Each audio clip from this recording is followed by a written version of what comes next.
بسم اللہ الرحمن الرحیم۔ السلام علیکم۔ ایک عابد شخص اپنی جھونپڑی میں لوگوں سے الگ تھلگ عبادت کیا کرتا تھا۔ وہ 70 سال تک اسی جھونپڑی میں رہا۔ اس عرصے میں کبھی بھی اس نے عبادت کو ترک نہ کیا اور نہ ہی کبھی اپنی جھونپڑی سے باہر آیا۔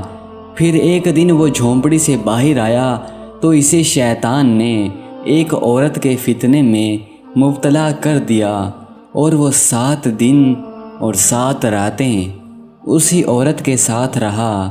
7 دن کے بعد جب اس کی آنکھوں سے غفلت کا پردہ ہٹا تو وہ اپنی اس حرکت پر بہت نادم ہوا اور اللہ تعالیٰ کی بارگاہ میں توبہ کی اور وہاں سے رخصت ہو گیا۔ وہ اپنے اس فعل پر بہت نادم تھا۔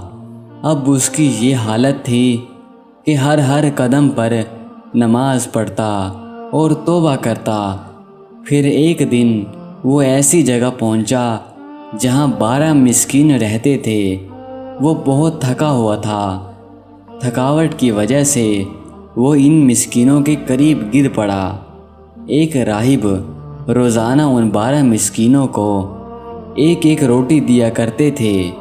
جب وہ راہب آیا تو اس نے روٹی دینا شروع کی اور اس عابد کو بھی مسکین سمجھ کر ایک روٹی دے دی، اور ان 12 مسکینوں میں سے ایک کو روٹی نہ ملی تو اس نے راہب سے کہا، آج آپ نے مجھے روٹی کیوں نہیں دی؟ راہب نے جب یہ سنا تو کہا کہ میں تو 12 کی 12 روٹیاں تقسیم کر چکا ہوں۔ پھر اس نے مسکینوں سے مخاطب ہو کر کہا، کیا تم میں سے کسی کو 2 روٹیاں ملی ہیں؟ سب نے کہا، نہیں، ہمیں تو صرف ایک ہی ملی ہے۔ یہ سن کر راہب نے کہا، شاید تم دوبارہ روٹی لینا چاہتے ہو، جاؤ، آج کے بعد تمہیں روٹی نہیں ملے گی۔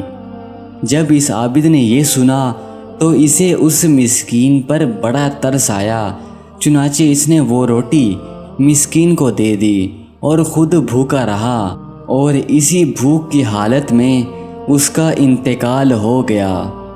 جب اس کی 70 سالہ عبادت اور غفلت میں گزری ہوئی 7 راتوں کا وزن کیا گیا تو اللہ تعالیٰ کی نافرمانی میں گزاری ہوئی راتیں اس کی 70 سالہ عبادت پر غالب آ گئیں۔